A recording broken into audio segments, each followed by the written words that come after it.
Do you feel like everything is a ripoff lately? It's like opening a bag of potato chips only to find it half empty. Since the 1990s, those small bags have gone from a little over 2 ounces to now just 1 ounce, a 50% reduction in the volume of chips, and you're paying the same price. Manufacturers fool consumers by pumping air into those bags of chips while keeping the size of the bags and the cost the same, so as not to affect profits. This is what some people call shrinkflation, and it's a form of inflation. More importantly, this directly affects a company's profitability, and that's the topic of today's video.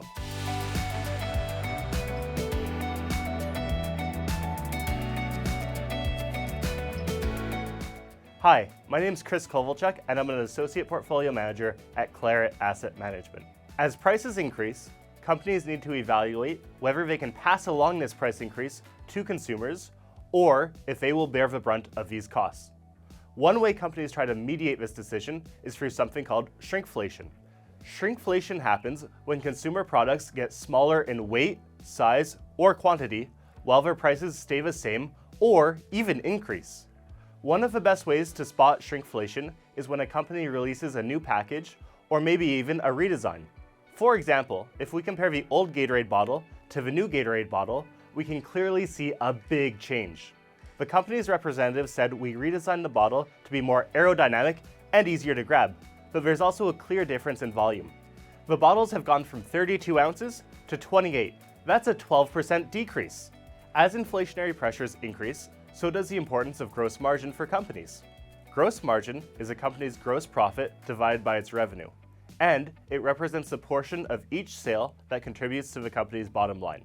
Inflationary pressures can erode gross margin as companies are forced to raise prices in order to maintain their profit levels. This can be a difficult balancing act. Raise the prices too much, and your customers may purchase less of your product. One way to look at the change in consumer purchases is through elasticity. Elasticity measures how much demand increases or decreases in relation to price changes. If the demand for a good decreases when prices are raised, then we call demand elastic. If the demand for a good remains unchanged or increases when prices are raised, then it is inelastic. There are many factors which can influence the elasticity of demand for a good, such as the availability of substitutes, the necessity of a good, and the income level of consumers. Typically, when prices are raised on necessities, such as food and gas, people do not significantly change their buying habits. This is because they have few substitutes for these items, and people must purchase them regardless of price changes. On the other hand, when prices are raised on discretionary items such as clothing and entertainment, people are more likely to change their buying habits. This is because there are usually many substitutes available, and people can choose to purchase other items instead. In general, companies have more pricing power when demand is inelastic.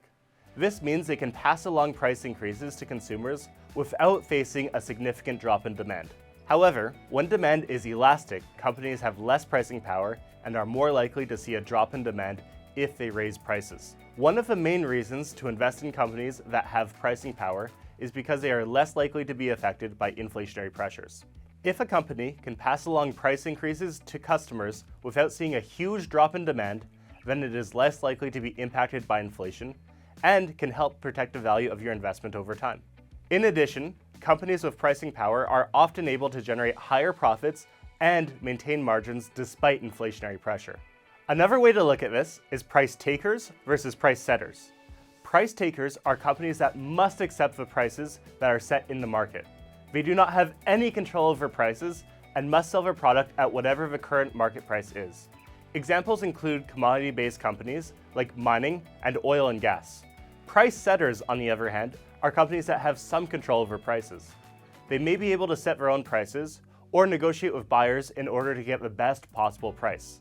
A good example is Apple, which has built an ecosystem that its users cannot live without, and it allows Apple to have tremendous pricing power with customers and bargaining power with the suppliers. In general, price setters are able to generate higher profits than price takers.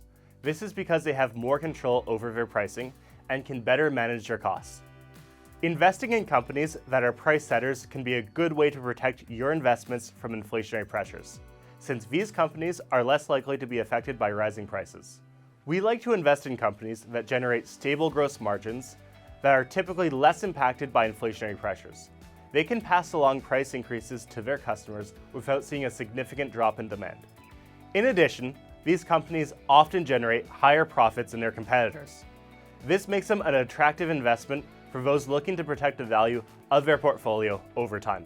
Thanks for watching. For more financial information and insights, visit our website at claret.ca, and don't forget to subscribe to our channel by clicking the link below.